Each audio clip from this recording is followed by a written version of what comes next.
योगी सरकार का फरमान बेअसर, विभागीय कार्रवाइयों के बाद भी चल रहे हैं फर्जी मदरसे और स्कूल। शासन और प्रशासन का खौफ बेअसर, कुंभकर्ण नींद में सो रहा है प्रशासन।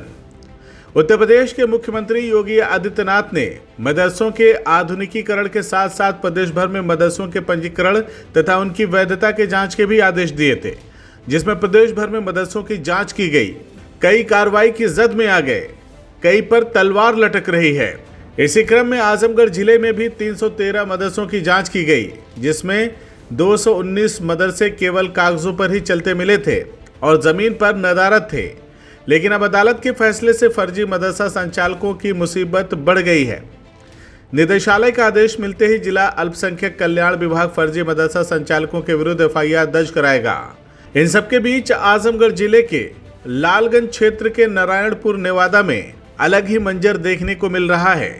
यहाँ पर चल रहे जामिया फैज़े आम जमीन पर तो है, लेकिन ना तो बेसिक शिक्षा विभाग और ना ही मदरसा बोर्ड में ही इसका कहीं रजिस्ट्रेशन है और बड़ी ही आसानी से प्रशासन की आंखों में धूल झोंककर इसे संचालित किया जा रहा है।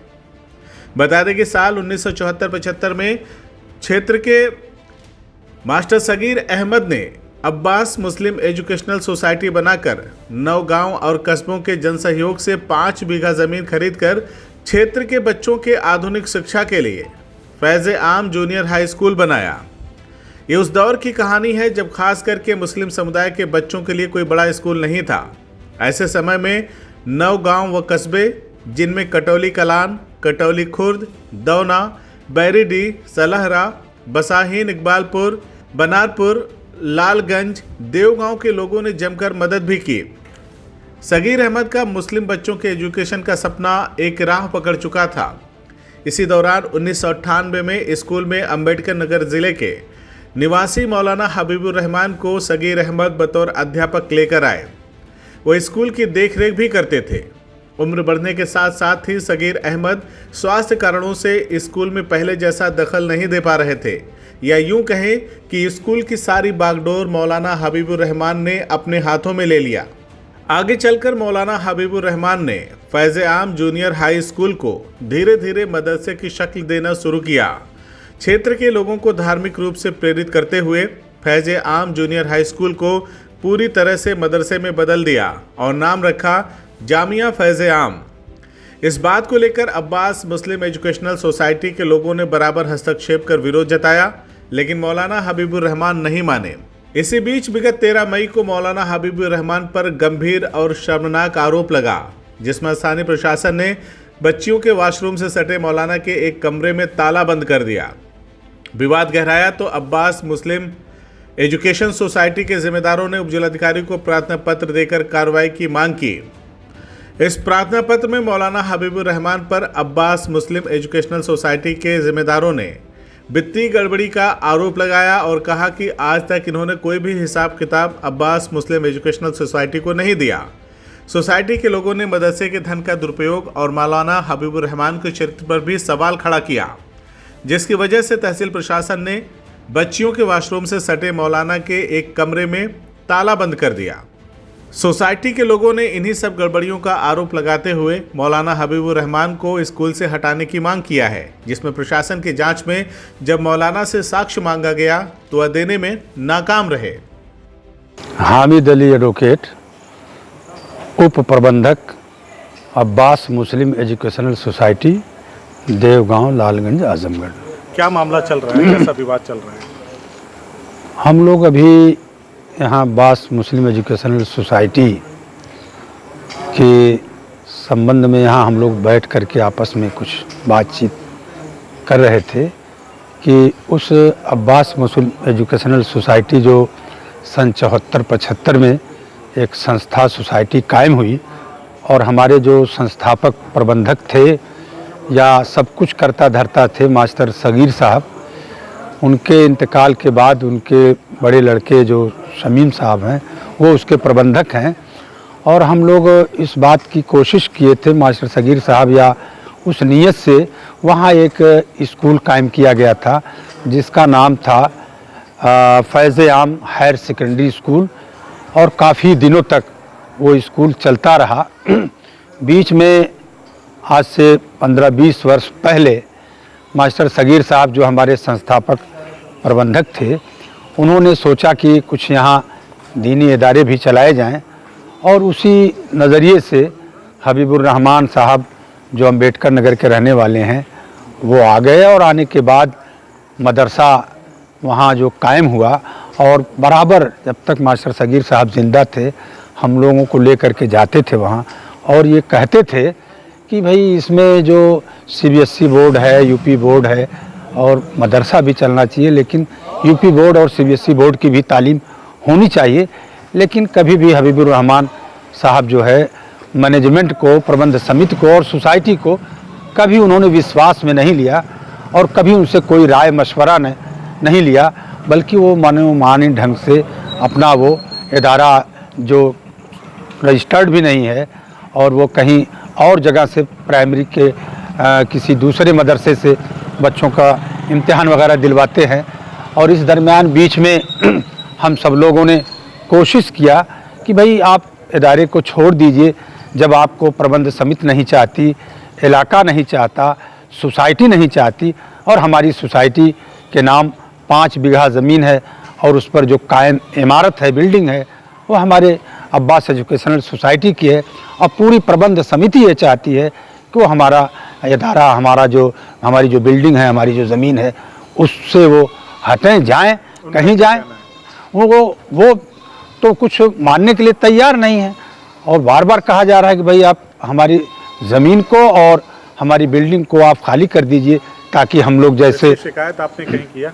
हाँ, इसकी शिकायत हम लोगों ने उप जिलाधिकारी लालगंज को किया, और एक दिन उप जिलाधिकारी साहब और तहसीलदार साहब, हमारे क्षेत्राधिकारी साहब, हमारे वो इंस्पेक्टर साहब और लेखपाल कानगो और इलाके के उस समिति और प्रबंध समिति के कुछ सम्मानित और इलाके के तमाम सम्मानित लोग मौके पर एसडीएम साहब के नेतृत्व में गए थे, और सब कुछ वहाँ पर देखा गया।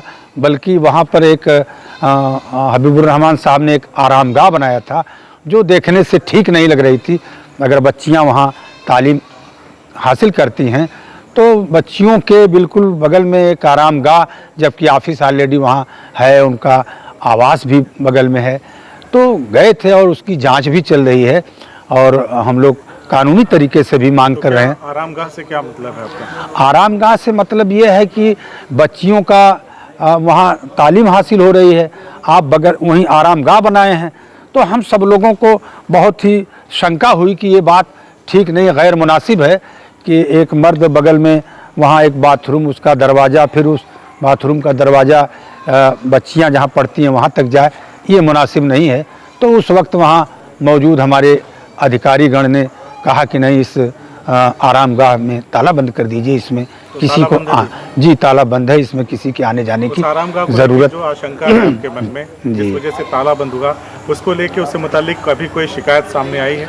हाँ, शिकायतें तो बहुत आई, क्योंकि इदारा बदनाम ना हो, और कोई इस तरह की किसी के बच्ची उच्ची के साथ भी अगर कोई इस तरह की बातें सुनने को आई, तो कोई तहरीर देने के लिए इस पर तैयार नहीं है। इसलिए हम लोग उस इशू को बहुत ज़्यादा नहीं चाहते, और सिर्फ यही चाहते हैं कि ये जहाँ के रहने वाले हैं वो अम्बेडकर नगर के जाएं, वहाँ अपना। अभी आप लोग क्या चाहते हैं? शासन प्रशासन से आपको क्या उम्मीद है? हम शासन प्रशासन से यही चाहते हैं कि हमारी ज़मीन खाली हो जाए, हमारी बिल्डिंग खाली हो जाए, ताकि जो हमारे इसके संस्थापक लोग रहे हैं, अध्यक्ष और प्रबंधक, या जो लोग इस कमेटी में आज भी हैं, जो उन लोगों की ख्वाहिश है कि यहाँ सीबीएसई बोर्ड का, यूपी बोर्ड का, और एक अच्छे ढंग से मान्यता लेकर के ढंग से एक मदरसा भी चले, जिसकी मान्यता हो आलिम, फाजिल,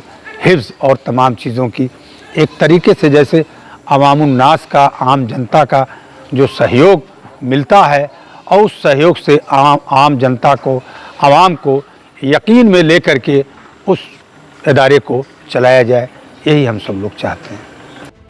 वहीं अब्बास मुस्लिम एजुकेशनल सोसाइटी के जिम्मेदारों ने एक बैठक बुलाकर ये तय किया कि मौलाना हबीबुर रहमान जब तक स्कूल से हट नहीं जाते तब तक हम चुप नहीं बैठेंगे।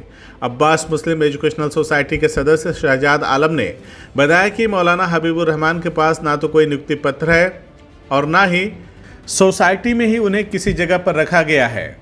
अब वो पूरे स्कूल पर कब्जा करके बैठे हैं। वह जन सहयोग से मिले धन का गलत इस्तेमाल करते हुए अपने नाम पर ज़मीनें खरीद रहे हैं, मदरसे में जमकर घोटाला कर रहे हैं।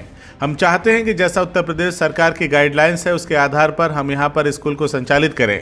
शहजाद आलम ने मौलाना हबीबुर रहमान पर आरोप लगाते हुए कहा कि उनका चाल चरित्र भी ठीक नहीं है और इस मामले में ही उनके आरामगाह को तहसील प्रशासन ने बंद करवाया है, क्योंकि लोक लाज के भय से किसी ने पुलिस को शिकायत नहीं किया, नहीं तो मौलाना हबीबुर रहमान अब तक जेल में होते। बहरहाल ऐसे व्यक्ति के मदरसे में रहने से अब्बास मुस्लिम एजुकेशनल सोसाइटी का नाम खराब हो रहा है और इसे हम हरगिज़ नहीं होने देंगे, ये कहना है शहजाद आलम का। मैं शहजाद आलम सिद्दीकी, ग्राम Katauli Khurd, Abbas educational Muslim educational society प्रबंध समिति का सदस्य हूँ। और क्या मामला चल रहा है सोसाइटी और आपके स्कूल के हमारे स्कूल का सोसाइटी का कोई भी आपस में कोई मसला नहीं है। सोसाइटी के सारे मेंबर सहमत हैं। स्कूल जो लगभग 1998 में मौलाना हबीबुर रहमान को मास्टर सगीर साहब लेकर के आए और उनसे ये कहा गया कि ये स्कूल चल रहा है जूनियर हाई स्कूल और उसके साथ साथ मदरसा की तालीम दोनों साथ साथ चलनी चाहिए। तो धीरे धीरे इन्होंने उसको पूरी तरह से जूनियर हाई स्कूल को ख़त्म करके सिर्फ मदरसे की तरफ वो दिया और इलाके के क्षेत्र के 7 गांव और 2 कस्बे लालगंज देवगांव के माइनॉरिटी के लोगों ने बढ़ चढ़ कर हिस्सा लिया और एक जोश और खरोश के साथ कि हमारा एक बड़ा इदारा बने और हर तरीके से आर्थिक और जो भी सहयोग दे सकते थे उन्होंने दिया 7 गाँव के लोगों ने। लेकिन धीरे धीरे ये मौलाना फिर अपनी मनमानी करने लगे, यहाँ तक कि मास्टर साहब कमेटी के लोगों ने कभी, जो जिम्मेदार हैं कमेटी के, उन लोगों ने कभी मौलाना हबीबुर रहमान से इस बाबत पूछताछ नहीं किया कि ये जो वित्तीय प्रबंधन की गड़बड़ियों या तमाम चीज़ों को लेकर के आप लोग बात कर रहे हैं, उसको लेकर कभी आप लोगों ने उस वक्त हमारे प्रबंधक मास्टर सगीर साहब जिंदा थे और हामिद अली एडवोकेट साहब जो है प्रबंधक समिति के मेंबर भी थे और कुछ उनको पदभार भी दिया हुआ था। तो जब साथ में जाते थे तो वो इस तरह से क्षेत्र के लोगों पे धार्मिक आस्था का वो डाल दिए थे कि ये लोग कम्युनिस्ट पार्टी से इनका जुड़ाव है, जिसकी वजह से ये मदरसे को बहुत नुकसान पहुंचाना चाहते हैं। धार्मिक जो इस्लामिक जो तालीम दी जा रही है उसको ख़त्म करके ये सिर्फ़ और सिर्फ अंग्रेज़ी तालीम और मॉडर्न उस पर ले जाना चाहते हैं। तो इस वजह से सामाजिक बाध्यताओं को देखते हुए हामिद अली और हमारे जो प्रबंधक मास्टर सगीर साहब खामोश हो जाते थे कि हम अगर कुछ बोलेंगे तो क्षेत्र के समाज के लोग हमको स्वीकार नहीं करेंगे, हम अकेले हो जाते। प्रशासन को सूचित किया है? जी, हमने एसडीएम साहब के पास एक एप्लीकेशन दी कि हमारी जो खतौनी की नकल उसमें संलग्न है और हमने बताया कि हमारी ऐसे एक ज़मीन है और एक मौलाना हबीबुर रहमान बिना किसी नियुक्त के वहाँ पे जो कब्ज़ा किए हुए हैं और वो छोड़ने को तैयार नहीं है। हमने बहुत सा कोशिश कर ली, सामाजिक तौर पे मीटिंगें बुला ली और समाज ने जितना भी करना था, समाज के जो भी असर वसूख रखने वाले लोग वहाँ पहुँचे, उन्होंने समझाया, लेकिन वो आदमी मानने के लिए तैयार नहीं। इसलिए हमने एसडीएम साहब के पास एक एप्लीकेशन लगा दी है। क्या आश्वासन दिया? उन्होंने एक टीम गठित कर दी है तहसीलदार साहब के नेतृत्व में, जिसमें लेखपाल और कानूनगो अपनी रिपोर्ट लगा चुके हैं। उनसे जब मांगा गया कि आप कोई साक्ष्य दीजिए, आप किस हक से यहाँ रह रहे हैं, तो उन्होंने कोई भी साक्ष्य देने से मना कर दिया। जो जी, और वो रिपोर्ट अब 1-2 दिन के अंदर तहसीलदार साहब जो है फॉरवर्ड कर देंगे एसडीएम साहब को। अब जो भी निर्देश करेंगे एसडीएम साहब उस पर जो है कार्रवाई होगी। CIB इंडिया न्यूज़ की सभी खबरों को देखने के लिए लाल रंग की बटन को दबाकर चैनल को सब्सक्राइब जरूर करें, घंटी जरूर दबाएं ताकि हमारी सभी खबरों के नोटिफिकेशंस आप तक पहुंचते रहें।